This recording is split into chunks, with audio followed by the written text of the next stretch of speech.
साथियों नमस्कार। एक बार पुनः आप सभी का स्वागत है आपके इस देसी लल्लन टॉप यूट्यूब चैनल में। आज मैं एक सेबी का गंदा चेहरा आप लोगों के सामने रखना चाहता हूं। आपको भरोसा हो जाएगा कैसे कि सहारा इंडिया के जो निवेशक आज त्राहिमाम कर रहे हैं, दर दर भटक रहे हैं, उसके लिए किस प्रकार से सीधा सेबी जिम्मेदार है। कैसे सेबी के कारण हिंदुस्तान के 15 लाख लोगों का रोजगार चला गया। कैसे सेबी के कारण हिंदुस्तान का 13 करोड़ निवेशक भुगतान के लिए त्राहिमाम कर रहा है और वो भुगतान नहीं मिलने के कारण मृत्यु को प्राप्त कर रहा है। आज उस सेबी की बात करेंगे जिसने सहारा को बर्बाद कर दिया। उस सेबी की बात करेंगे। उस सेबी की बात करेंगे जिसने पीएससीएल को बर्बाद कर दिया। उस सेबी की बात करेंगे। साथियों, इस समय आप लोगों ने देखा होगा हिंदुस्तान में इस समय अडानी जी का मुद्दा बड़ा हाईलाइट है। अडानी जी कैसे एक अमेरिका,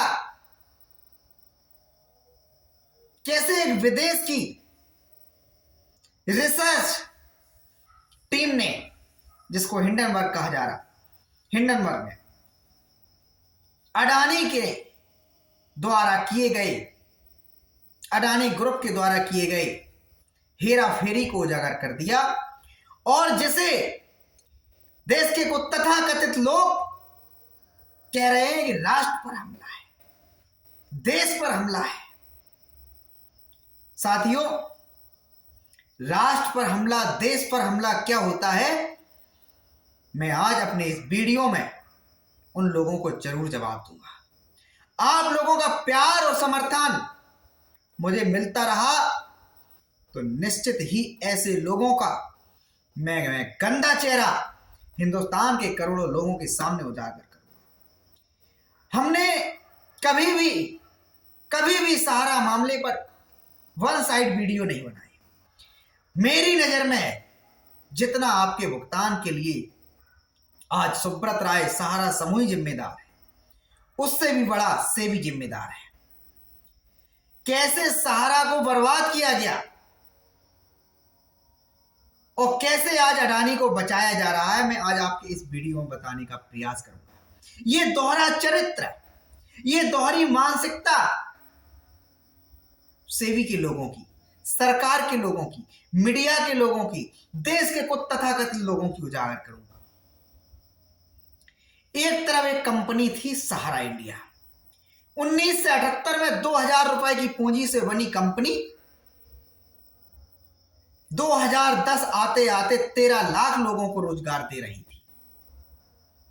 40-45 साल के अपने इतिहास में सहारा ने 15 लाख लोगों को क्या दिया, जीविकोपार्जन का माध्यम दिया, 15 लाख लोगों को रोजगार दिया।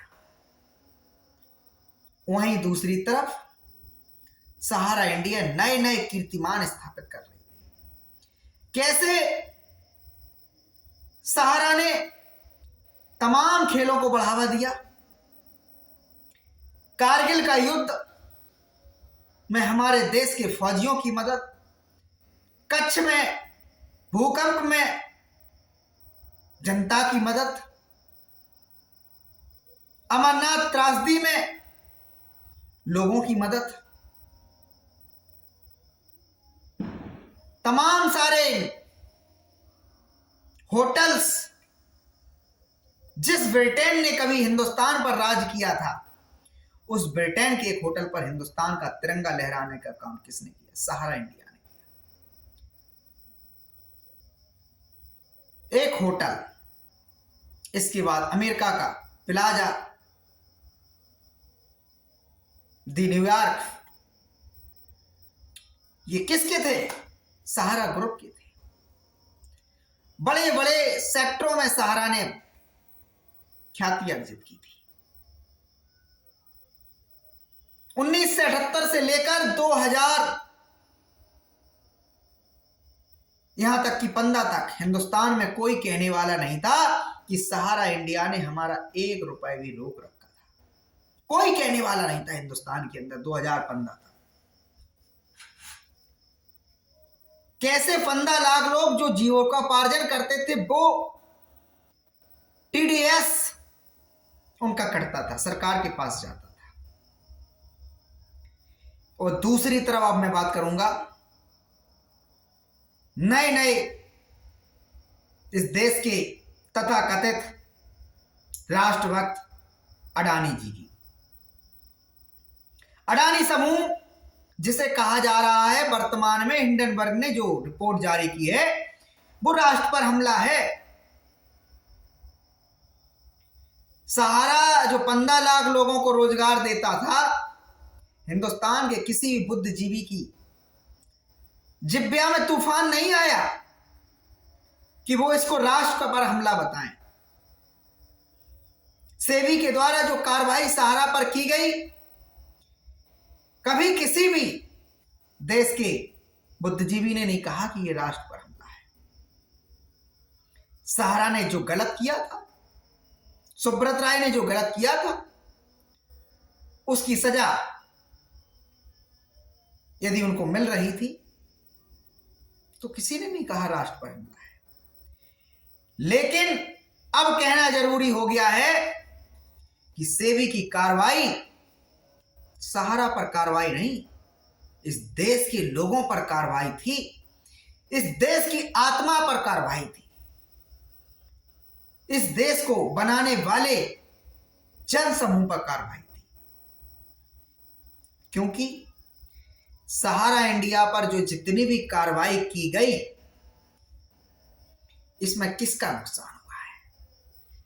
किसका नुकसान हुआ है? सेबी के लोगों को कभी चिंतन करके वे गंभीरता पूर्वक विचार करना चाहिए किसका नुकसान हुआ है। सहारा पर कार्रवाई करके क्या हुआ? देश में 15 लाख लोगों को जो रोजगार का, जीविकोपार्जन का साधन बना हुआ था, वो खत्म हो गया, तहस नहस हो गया। वो आज लोग खुद को कोस रहे हैं।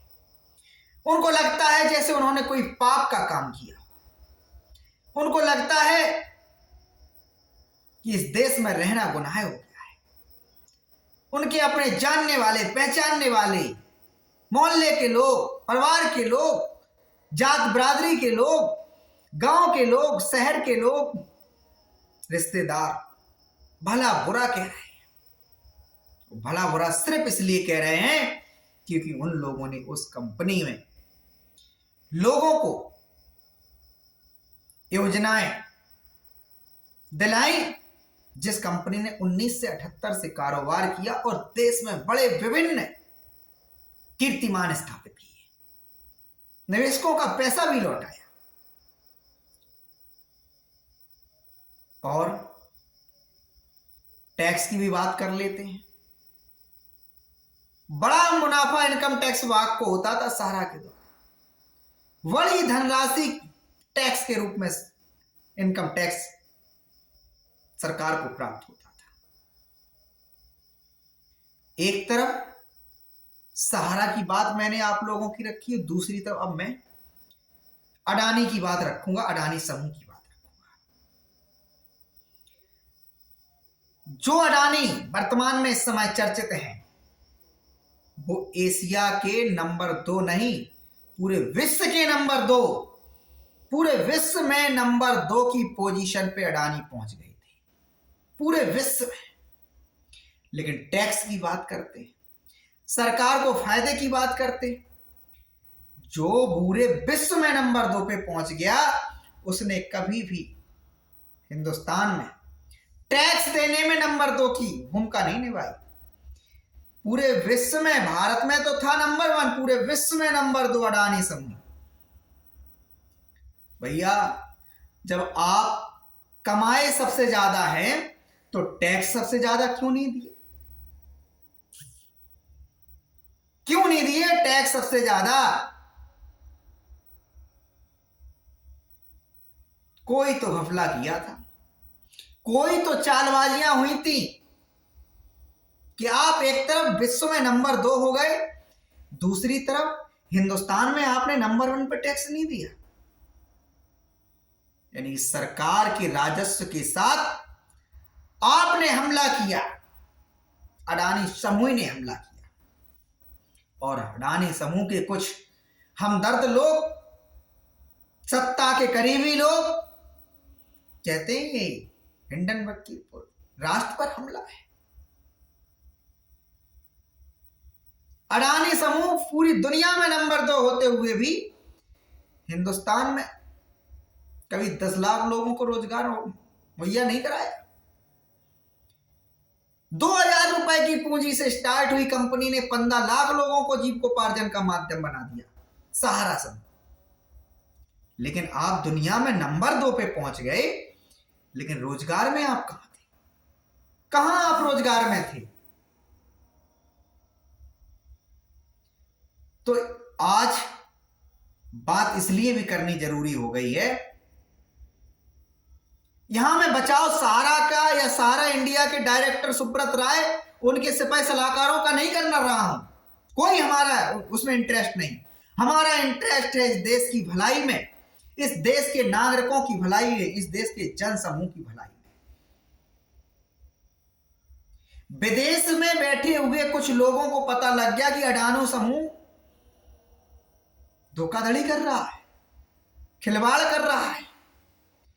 लेकिन जिन लोगों ने अडानी समूह को लाइसेंस दिया निवेशकों से पैसा जुटाने का, अरे जिन लोग नहीं, सीधा सीधा जान लीजिए सेबी, जिस सेबी ने सहारा को बर्बाद किया, जिस सेबी की वजह से आपका भुगतान नहीं मिल रहा है, उस सेबी को पता नहीं लगा, उस सेबी को पता नहीं लगा कि अडानी समूह कोई धोखाधड़ी कर रहा है, कोई चीटिंग कर रहा है। अभी तक सेबी के द्वारा क्या कार्रवाई की गई? कितने दिन हो गए मीडिया में चलते चलते मामले को। अडानी जी विदेश घूम रहे हैं और दूसरी तरफ सुब्रत राय पर पहरा लगा हुआ है, पाबंदियां लगी हुई हैं। अरे क्या पाबंदियां लगाना, जो व्यक्ति खुलेआम चैलेंज करता है कि सहारा समूह निवेशकों की संपत्ति है, कार्यकर्ताओं की संपत्ति है। प्रतिबंध लगाना चाहिए था या प्रतिबंध खोलना चाहिए था? रोशन लाल, इंदौर के रोशन लाल, उनकी एक शिकायत पर सेबी ने सहारा पर इतनी बड़ी कार्रवाइयां की। पहले खुद कार्रवाई की, जब सहारा नहीं माना, सहारा नहीं डरा, तो सुप्रीम कोर्ट का सहारा लिया गया, ट्रिब्यूनल बोर्ड का सहारा लिया गया।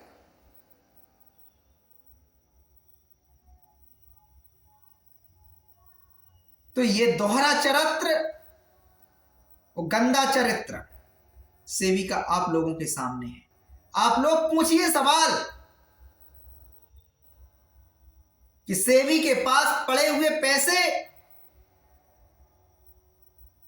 सेबी को रखने का क्या अधिकार था, यदि सेबी माननीय सुप्रीम कोर्ट के आदेश के बावजूद अभी तक सत्यापन नहीं कर सका। जो सहारा ने सवाओं से ट्रिक सेबी के दफ्तर पहुंचा दिए थे, अभी तक सेबी खुलासा नहीं कर सका कि निवेशक का सर्टिफिकेट ये आ गया हमारे पास। अब अडानी से पूछिए आप कि अडानी समूह का आपने कितना पैसा अपने पास रोक लिया है, कितना पैसा सेबी ने अडानी समूह का, कहां तुम्हारी आत्मा मर गई है?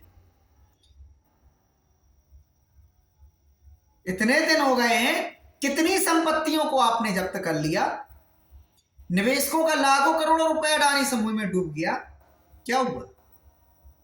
कहां गई आपको निवेशकों की चिंता? आपका उद्देश्य क्या था? निवेशकों की सुरक्षा, निवेशकों का प्रोटेक्शन, कंपनियों की मॉनिटरिंग, शेयर मार्केट की मॉनिटरिंग,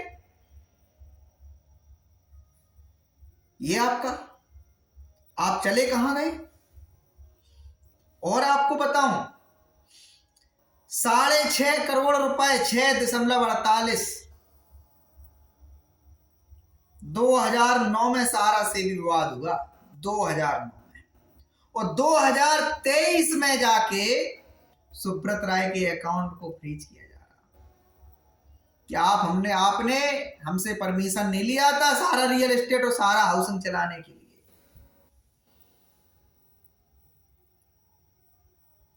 अनावश्यक कार्रवाइयां एक तरफ जारी हैं और दूसरी तरफ क्या हो रहा है,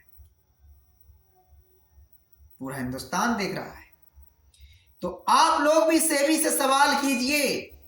सेबी के गूगल में तमाम टोल फ्री नंबर, तमाम कॉन्टेक्ट नंबर, मेल आईडियों पे मेल भेज भेज कर उनसे पूछिए कि आपकी जिम्मेदारियां क्या थी मान्यवर, आपके दायित्व क्या थे मान्यवर, आप कर क्या रहे हैं?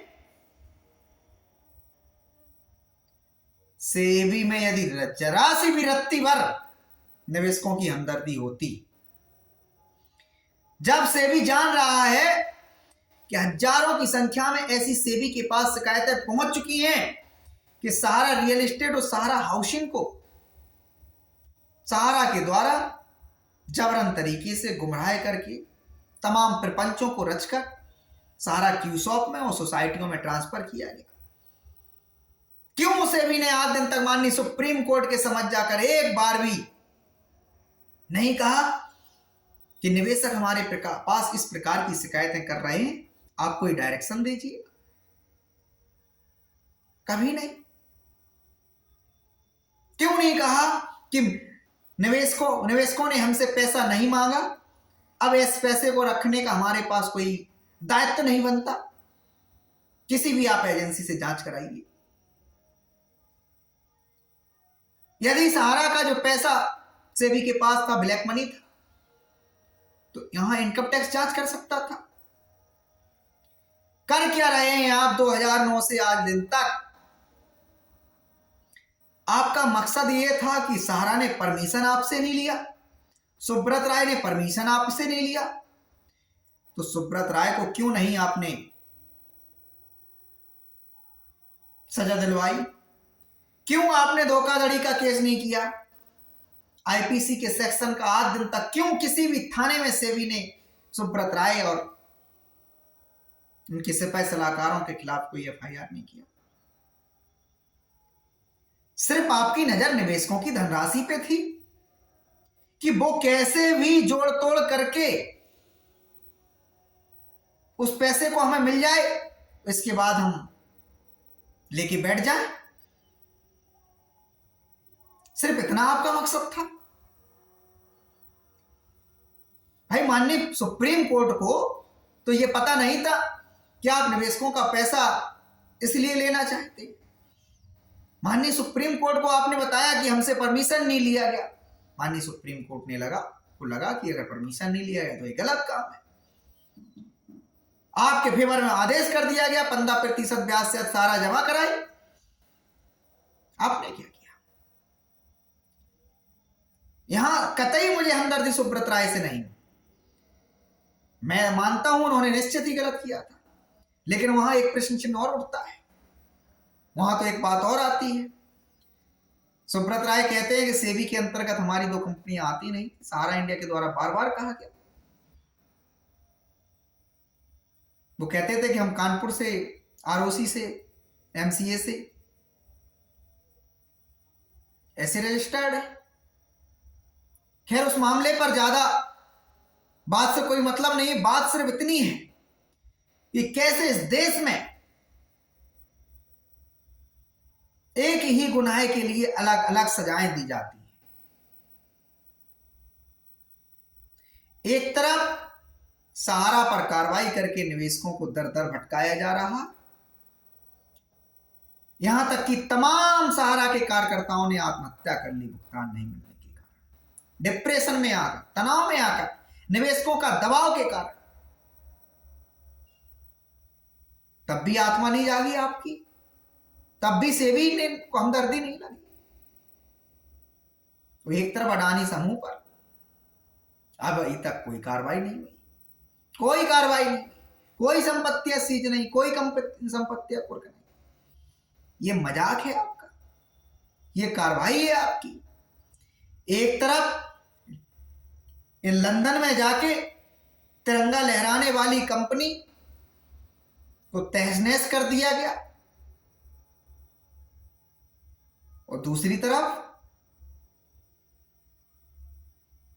सरकार को अपने साथ रखने वाली, सरकार के नेताओं को अपने साथ रखने वाली कंपनी के साथ कोई कठोर कार्रवाई नहीं हो रही। ये आपका चेहरा है, ये दोहरा चरित्र है। आपको पद क्यों दिए जाते हैं? मैं यहां सेबी के अधिकारियों की बात कर रहा हूं।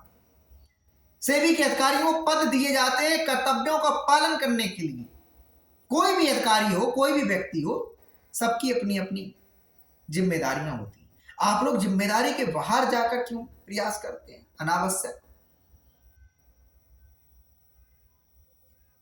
क्या कोई भी कानून या कोई भी सिस्टम इस चीज के बाहर जा सकता है कि इस देश को, लोगों को तितांजलि देकर, इस देश के लोगों को दर दर भटकाकर, इस देश के लोगों को कमजोर कर कर किसी कानून की पालना कराई जाए? कहां ये लिखा हो तो बताइए। एकमात्र लोकतांत्रिक देश का सारांश होता है कि उस देश के लोगों का हर प्रकार से कल्याण करने का प्रयास करना। कोई भी अधिनियम, नियम बनाया जाए, क्यों बनाया जाता है? देश मजबूत हो, राष्ट्र मजबूत हो, राष्ट्र के लोग मजबूत हो, यही तो मकसद होता है।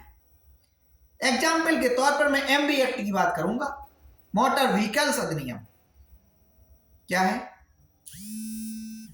मोटर व्हीकल्स अधिनियम में हेलमेट पर जुर्माना लगाया गया है। क्यों जुर्माना लगाया गया है? हेलमेट नहीं पहनेंगे तो आपकी जिंदगी को बचाने का प्रयास है कि आपके दिमाग में यदि जिंदगी से कोई हमदर्दी नहीं तो आप अपने प्रशासन के खौफ से, चालान के खौफ से हेलमेट लगाएंगे। आपके गाड़ी का जैसे बीमा नहीं है, लोग, ट्रैफिक पुलिस के कर्मी, आरटीओ के लोग आपका चालान काटेंगे तो आप बीमा कराएंगे। कल के दिन खुदा ना खास्ता कोई दुर्घटना घट जाती है तो एक बीमा कंपनी आपको कोई क्लेम मत कर सकती है। यदि सहारा ने परमिशन नहीं लिया था तो सहारा रियल एस्टेट और सहारा हाउसिंग पर कोई जुर्माना लगा देते। यह कौन सा तर्क था कि आप निवेशकों की धनराशि अपने पास लेकर बैठ जाए और बैठकर आप बहाना बनाएं कि निवेशक ट्रेस नहीं हो रहा है। सैकड़ों की संख्या में अब भी सारा रियल एस्टेट और सारा हाउसिंग के सर्टिफिकेट लोगों के पास रखे हुए, सैकड़ों की संख्या में। मक्कारियां करते हैं आप लोग। मैं स्वयं इस चीज का गवाह हूं। सेबी के द्वारा एक सर्टिफिकेट मेरा वापस भेज दिया गया बिना कोई उचित कारण के। पेमेंट नहीं दिया गया। क्या वो पैसा नहीं था? ये क्या था तरीका काम करने का? साथियों, अब समय आ गया है। जो मैंने बीड़ा उठाया था सन 2019 से, मैं अकेला चला था, इस उम्मीद को लेकर चला था आज नहीं तो कल सहारा के निवेशकों के साथ न्याय होगा, हमारी सरकार आगे आएगी, हमारी सरकार हम सबके जीवन के साथ जो सहारा ने, सुब्रत राय ने, सेबी ने, सेंट्रल रजिस्ट्रार ने खिलवाड़ किया है, उसके लिए कोई कार्रवाई करेगी, हम सबको न्याय मिलेगा। 2019 से चला हमारा ये प्रयास आज सफल होने के करीब है। बस आप लोग जिस प्रकार से एकत्रित हो रहे हैं, संगठित हो जाइए, पूरा एजेंट सहारा का, पूरा सहारा का निवेशक एक मंच पर आ जाइए। आवाज दो हम एक हैं कि नारे के साथ दरवाजे पे आए नेताओं से सवाल खड़े करिए, वीडियो बनाइए, पूछिए आपने संसद में कितनी बार हमारे इस मामले को उठाया। उनसे पूछिए हमारा भुगतान दिलाने के लिए आपकी प्रयास क्या है। इस समय सहारा का नहीं, तमाम अन्य कंपनियों का भी निवेशक जा चुका है। वर्ड्स एक्ट 2019 के तहत तमाम लोग आवेदन की लाइन लगाए हैं। तमाम जिले के कलेक्ट्रेट, जिले के जिला अधिकारियों के कार्यालयों में निवेशकों की लाइन लगी हुई है, लाइन लगी हुई है। तो आप लोग जाग गए, हमें ये बड़ी खुशी है, संतुष्टि है कि आप लोग जाग गए। अब जागे हैं तो भुगतान भी निश्चित मिलना है, क्योंकि आपका कोई ऐसी कंपनी में पैसा नहीं फंसा है जिसके पास संपत्तियां नहीं। सहारा के पास इतनी संपत्तियां हैं कि आपका भुगतान दिया जा सकता है। अरे सरकार को जब बेचना है तो बेचती रहे, लेकिन हमारा भुगतान करे।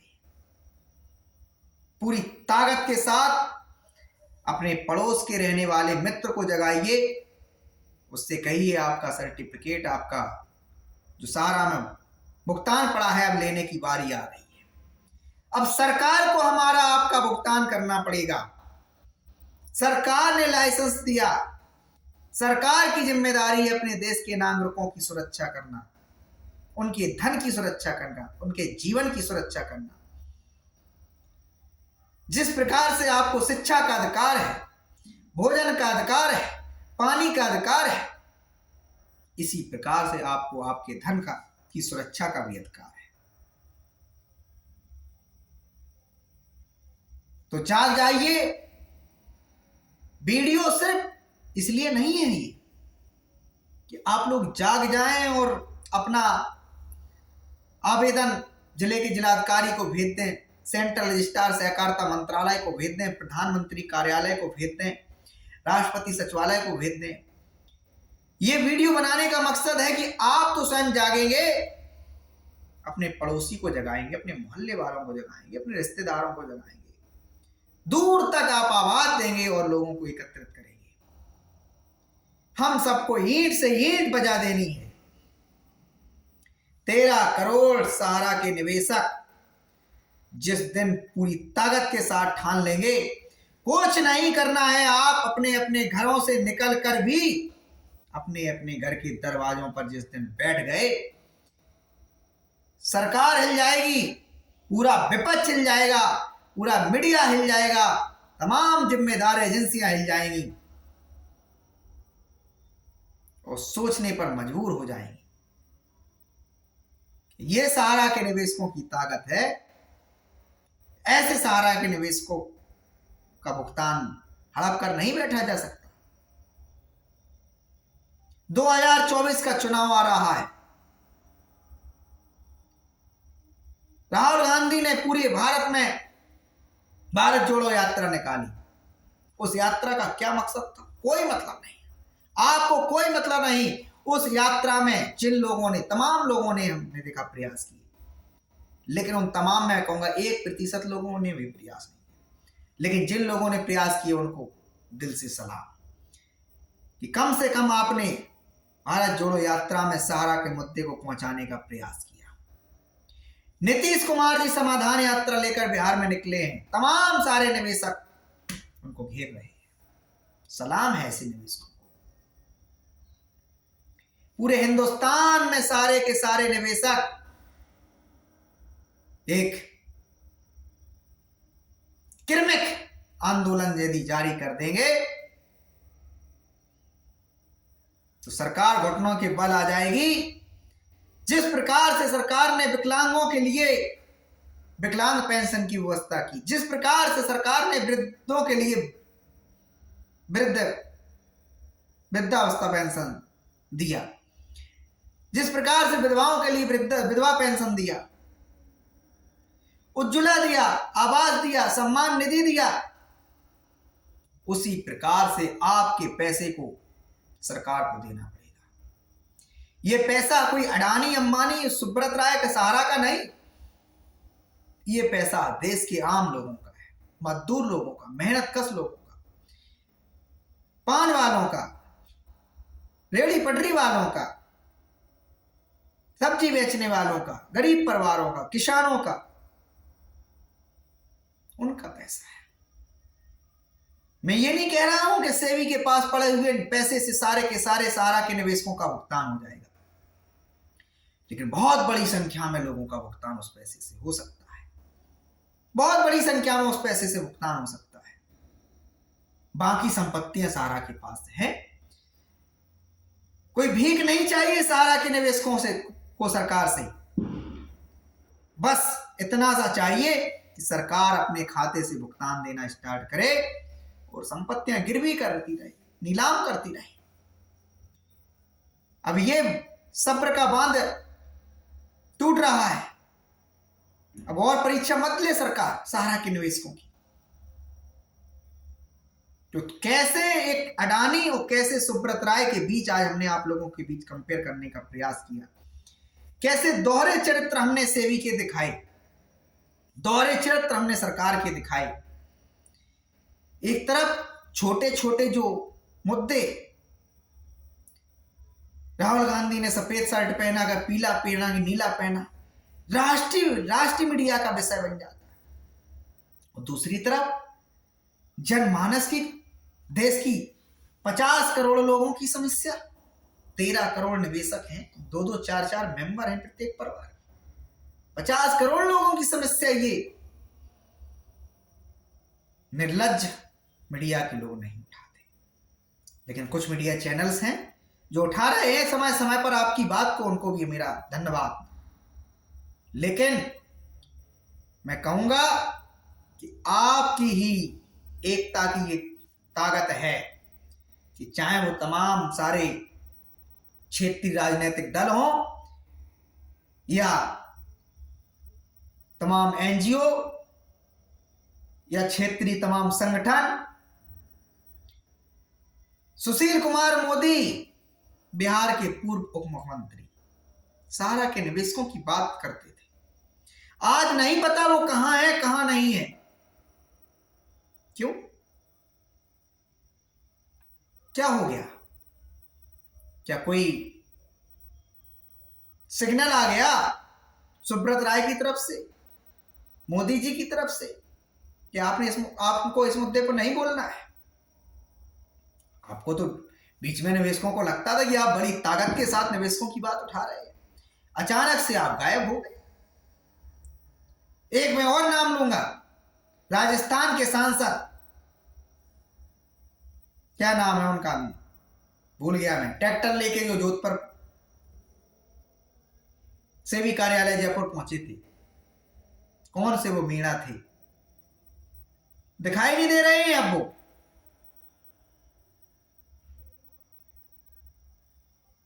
कांग्रेस के प्रदेश के अध्यक्ष अजय कुमार लल्लू विधानसभा में सहारा का मामला उठाए थे, क्या हुआ? कहीं से सिग्नल आ गया? क्या निवेशकों का भुगतान दिलाने में आप सफल हो गए?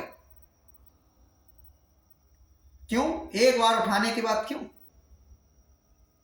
तो आप लोग भी पूछिएगा जरूर कि आपने, जैसे कोई नेता कहे कि मैंने उठाया था सरकार ने नहीं सुना, तो आप उनसे यह भी पूछना कि आपने हमारे इस मुद्दे को लगातार क्यों नहीं उठाया, क्यों आपने इसको चर्चा का विषय नहीं बनाया? क्या देश के लोगों को आपसे हमदर्दी नहीं है? तो मेरा प्रयास, मेरा मिशन मैं अकेला चलाता, लेकिन मुझे गर्व इस बात का है कि मुझे देखकर तमाम सारे YouTube पर चैनल उठ खड़े हुए हैं, तमाम सारे YouTube पर चैनल हमसे आगे निकल गए, सब्सक्राइबर आज उनके पास ज्यादा है, तमाम झूठी सारी खबरें भी दिखाने में आ गई, फर्जी गुमराह करने वाली खबरें दिखाने में आ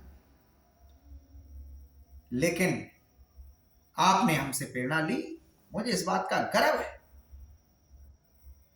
कि आप निवेशकों की बात को कम से कम बढ़ा रहे हैं।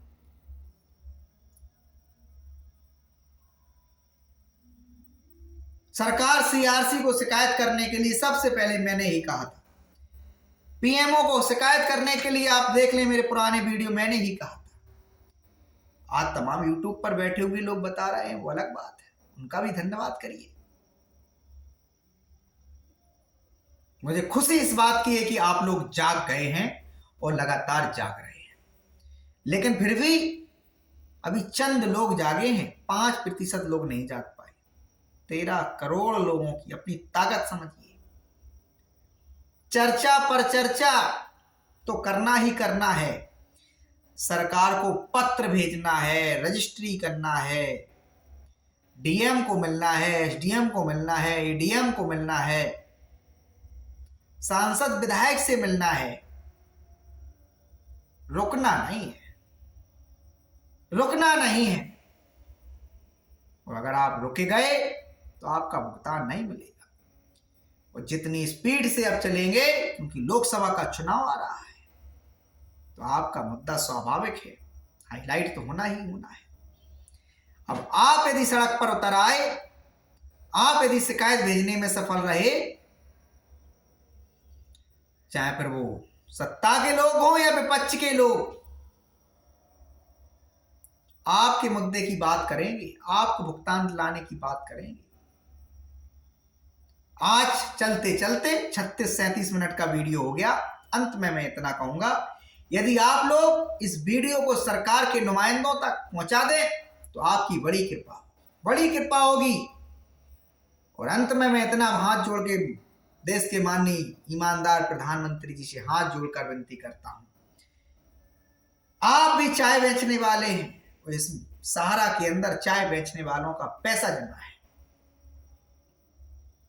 माननीय राष्ट्रपति जी से मैं हाथ जोड़कर प्रार्थना करता हूं, आप एक गरीब परिवार की हैं, इस कंपनी के अंदर ना जाने कितने गरीबों का पैसा जमा है।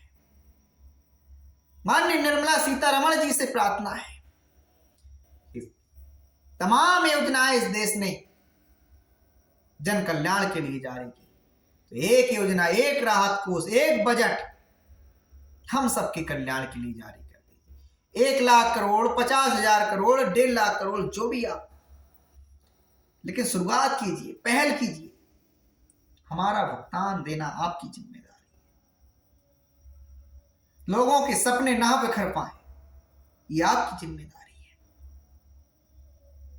तो आपसे बस विनती करता हूं कि इस वीडियो को शेयर करें और ग्रुपों में कहें कि कम से कम इस एक वीडियो को 10 लोग देखेंगे, और एक व्यक्ति कम से कम 10 लोगों को शेयर करेगा। जब करोड़ों करोड़ों लोगों तक वीडियो जाएगा तो सरकार तक भी जाएगा। सरकार में बैठे हुए हमारा अपना मानना है कि हमारे अपने देश के लोग हैं, उन्हें आपसे हमदर्दी है। वो चाहते हैं कि देश का कल्याण हो, बशर्ते आपको उन्हें बताना है कि हम सबका कल्याण आप लोग करें। तमाम निवेशकों की पीड़ा को समझने का प्रयास करें। मैंने बड़ी बारीकी से निवेशकों से समझा है, इसीलिए मैं वीडियो बनाकर सरकार से प्रार्थना करता हूं, विनती करता हूं कि इस समस्या का समाधान है, निवेशकों का भुगतान हो। और भुगतान कैसे हो, तो सरकार व्यवस्था करे उस पैसे की, अपने पास से व्यवस्था करे। सुब्रत राय को सजा देनी हो देती रही, कोई बात नहीं, अच्छी बात है। उन्होंने नियमों का पालन नहीं किया, कोई बात नहीं, दीजिए सजा। लेकिन सहारा का 15 लाख एजेंट, कार्यकर्ता बेरोजगार तो हो ही गया, अब इसको घुट घुट कर जीने को मजबूर मत कीजिए। इसकी मोटी कमाई, अमूल्य कमाई इस कंपनी के अंदर लगी है। अब इस समस्या का समाधान कर दीजिए और सारे के सारे निवेशकों का भुगतान कर दीजिए, ये हमारी विनती है। बहुत बहुत धन्यवाद। जय हिंद।